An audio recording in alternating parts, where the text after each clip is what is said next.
তাআলার দেয়া নিয়ামত যদি গণনা করি তাহলে গণে শেষ করা যাবে না। আল্লাহ নিজেই বলেছেন, ইন তাউদ্দু নি'মাতাল্লাহি লা তুহসুহা।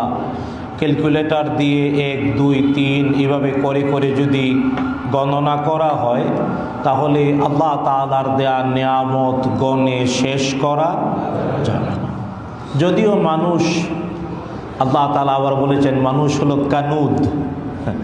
কানুদ মানে যে নিয়ামত চোখে দেখে না, শুধু কি নাই তা দেখে, এর নাম হলো কানুদ। আল্লাহ বলছেন ইন্নাল ইনসানা লিরাব্বিহি লাকানুদ। মানুষ নিশ্চয়ই তার রবের ব্যাপারে কানুদ, তার মানে কি নাই তা দেখে। কত নিয়ামত দিয়েছেন একবার ওদিকে তাকায়। যে ব্যক্তি কি নাই তা নিয়ে টেনশন করে সে হলো কানুদ।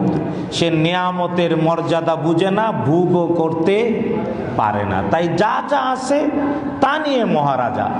এই জন্যে রাজা ওই ব্যক্তির নাম, রাসূলুল্লাহ সাল্লাল্লাহু আলাইহি ওয়াসাল্লাম বলছেন ওই ব্যক্তিই হলো রাজা যে তার যা আছে তা নিয়ে তৃপ্ত, যা আছে তা নিয়েই বলে আলহামদুলিল্লাহ।